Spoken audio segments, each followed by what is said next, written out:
Yo, yo, yo, welcome back. Welcome back. Man.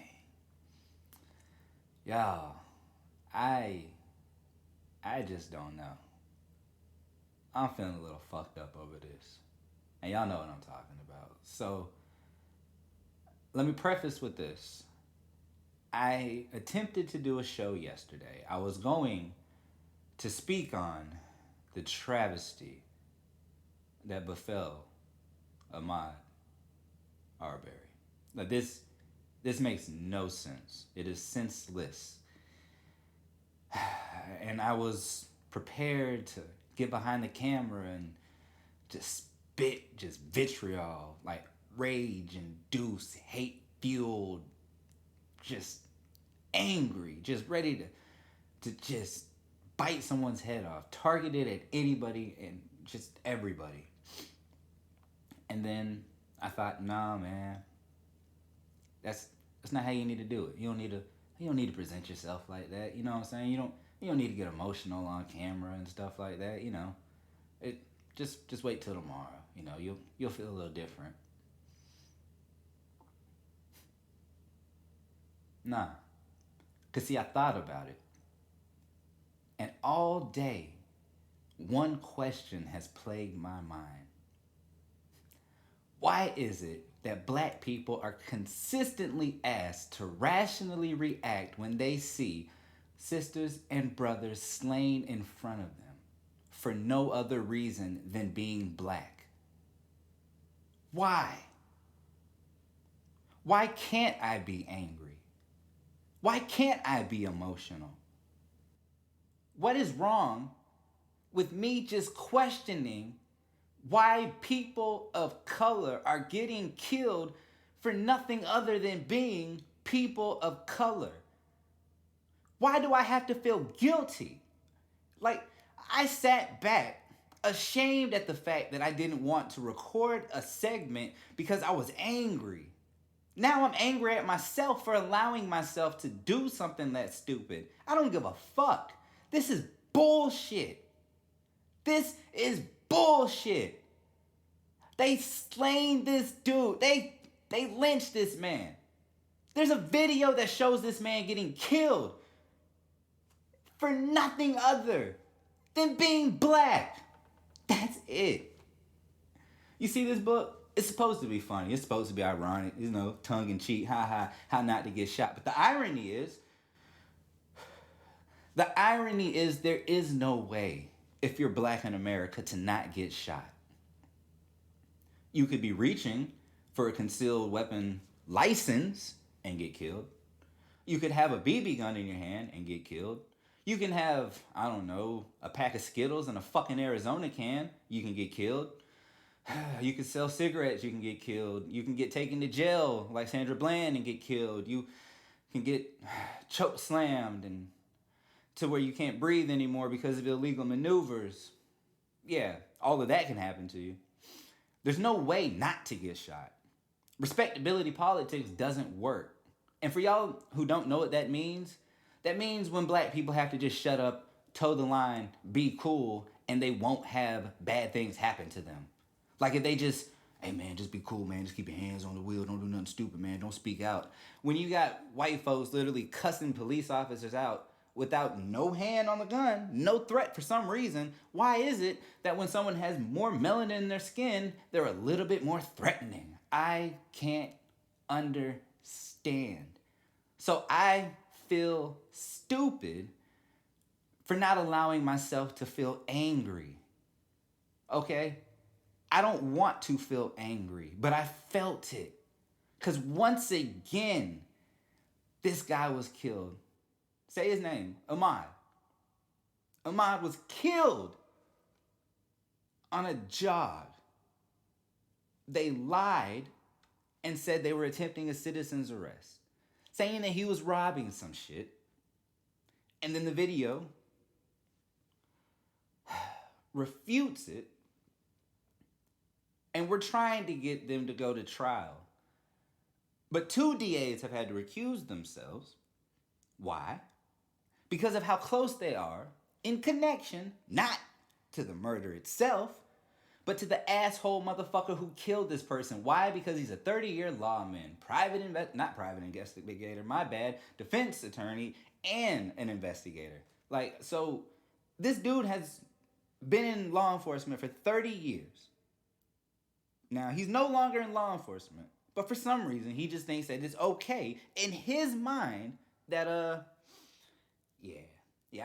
can go kill this man and get away with it. Why does he feel like that?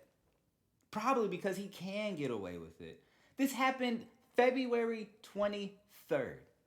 It is May 6th. No charges yet. Now, I said 2 DAs recused themselves. We're on to the third. And this motherfucker decides that he doesn't want to go arrest these people because of coronavirus. So what you telling me is that you didn't want to send the Glenn County Sheriff's Department to go pick these motherfuckers up and put their ass away. No arrests were happening during this time is what you're telling me. Because if you were to conveniently take yourself to the Glenn County Sheriff's page, you can see when you go through all 75 pages, there have been at least 147 people who have been arrested and booked since February 23rd. So obviously, there were people out here getting arrested. There were people out here doing the arresting. So why is it that these people were not arrested? These people are not being charged. Why? Because they're trying to cover it up. That is what is happening. So, when I said I didn't know who I was trying to target my anger at, there's a few people. Obviously, the Glenn County Sheriff Department, because fuck you, that's why.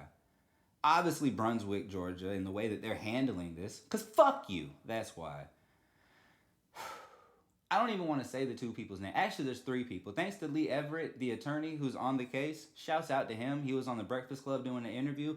He allowed everybody to know that the person who actually videotaped this wasn't some altruistic person out here trying to find justice. No, it was another person who was a part of the lynch mob.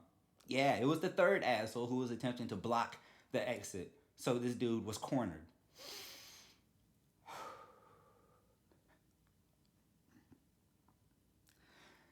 White people, I need you to do more than be not racist. I need anti-racism. I need efforts. I need campaigns. I need organizations, and I need platforms. Stat. I need you guys out here doing what we're out here doing. I need help. I need you guys to care. When we say Black Lives Matter and you say all lives matter, do you understand how disrespectful it is?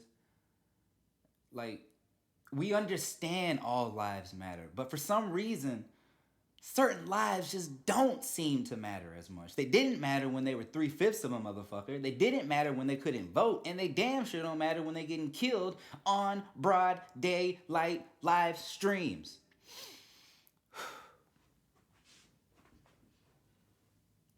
I'm sick of this shit, y'all. I'm so fucking sick of this shit, man. But this is a fireside chat, and I am not going to harp the whole time on a situation that almost left me speechless. So I was surfing through YouTube, and I was catching up on some of my favorite shows. Secular Talk, my boy Kalinsky. I fuck with him. He cool. He showed an interesting article that was written by The Hill that pointed to maybe a certain unsavory figure coming back about the woodworks. Apparently, it was speaking about Hillary Clinton maybe might be in the talks that if Joe Biden were to, I don't know, maybe get far enough and then concede and give her the spot, that she might end up taking that spot. Like a plan B, if you would. Like Hillary is somehow still being spoken about as president in 2020. That's some old bullshit. Like that's pandemic level. No, I'm sorry. I ain't gonna go that far. But it's stupid. Look. The DNC, they've never apparently understood that just because you've done things a certain way doesn't mean you have to continue doing them in such. Oh, man, like, stop trying to push people that nobody wants other than rich Democratic donors. It makes no sense, y'all. Like, please, please, please. Biden sucks, okay? He's got the sex scandal. He's about to have the whole Ukraine situation probably pop up back on his ass. Like, he's really not a good candidate. He doesn't really have strong policies, and he can't make his way through a fucking sentence. Yet this is the man who was supposed to stop what y'all consider the worst presidency of all time. How does that even make sense?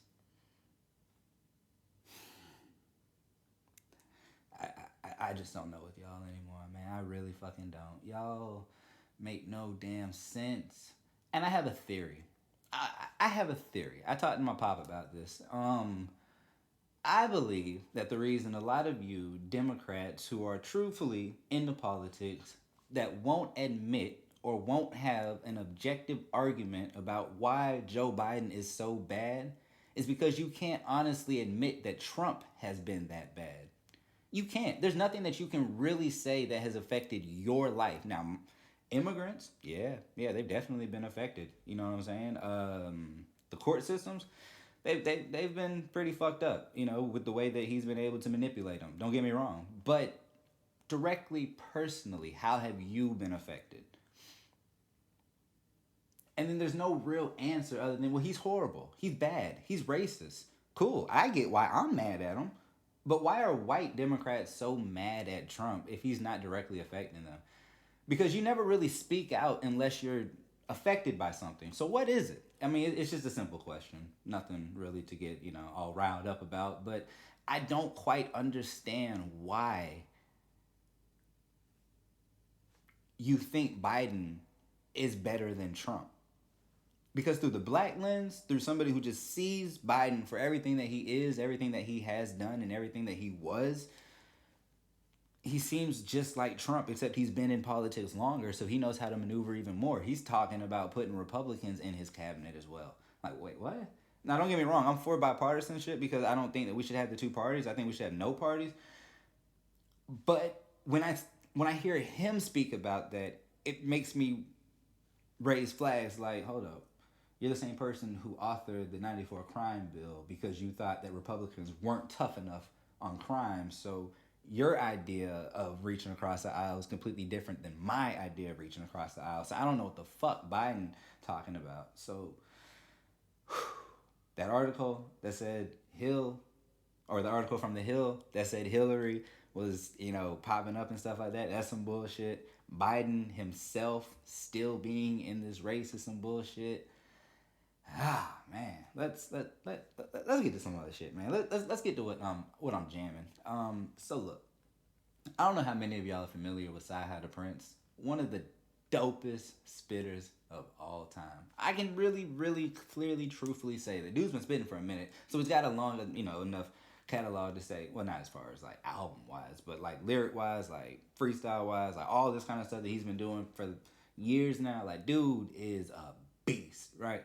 So he dropped the album No Dope on Sundays back in 2018. And I'm, getting back into it. And I'm just listening to it. And I'm enamored with it. And it makes me inspired to write about it. So I'm not going to tell you exactly what I'm writing because you guys probably wouldn't believe.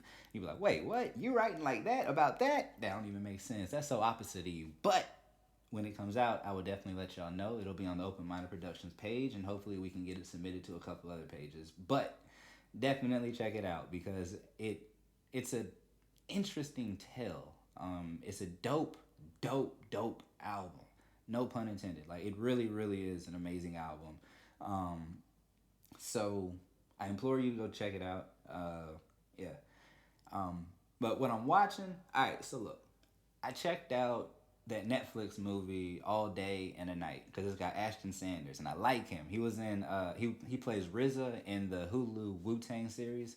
Yeah, check that out. Wu-Tang Wednesday. Shouts out. So he plays this, I guess you could say disgruntled to a degree, kind of street thug. I guess they're all kind of disgruntled, but he's emotional. You know what I'm saying? He's just got these things going on with him and stuff like that. And like the whole movie, I'm sitting here watching. I'm like, is there like a message? Is there a meaning? Is there a point? And then there's a certain point that hits probably, I don't know, like maybe 20 minutes before the end. It's just a snap like this. Like it's not going to be an actual snap, but in your mind, you go, whoa, wait, whoa, whoa, okay, okay. Now I warn you, it is kind of hard to watch at certain points. Like there's abuse in there, things like that, graphic language, obviously, but the storytelling is very, very interesting, and I I I suggest it. Definitely give it a shot. Also on Hulu, HBO unlocked like 500 hours of shit, right? So I'm like, oh, word, let's get it. So I jumped on to Ballers. Man, look, The Rock, a Dwayne The Rock Johnson is a funny ass dude, man. Damn, and like he killed that role. Spencer Strasmore, he killed that shit. Denzel's son is on there. I'm sorry, my bad for not remembering your name. I don't know you strictly just as Denzel's son. I know you've been in other things and you dope as fuck. Like he played Ricky Jarrett so fucking amazing. Like, bro, this whole series, like I binged all 5 seasons 3 days maybe. Like ran through them. Shit was hilarious. But so many cameos, so many NFL stars, so many like celebrities just running through there. The cars that they used, the house, man, it was dope, dog. Fucking dope. Loved it. But what I loved even more were the last 2 seasons because the way that he attacked certain institutions, it was nothing short of heroic, you know what I'm saying? And admirable. Dope, dope, dope shit. Way to turn a comedy into something even more. I really, really, really admire that show. I think it was really dope, and I definitely recommend that one too. Um, Shit, yeah. That's basically all I really got, my G. I don't really have too much to say, man. I'm trying to like kind of keep my mind off of that bullshit. You know what I'm saying? Like I just, I can't. I can't get over it. But one thing that I'm not going to do anymore is I'm not going to feel guilty about feeling angry about stupid things happening because they deserve anger. Okay? There's no reason why we should shed positive light on what happened. We need to shed light on it. We need to shed light on the corruption and the cover up because apparently that's what's been going on. But we don't need to act like there's anything positive that has happened. And I'm going to keep y'all up to date on that one. So until next time, y'all be good and y'all be great.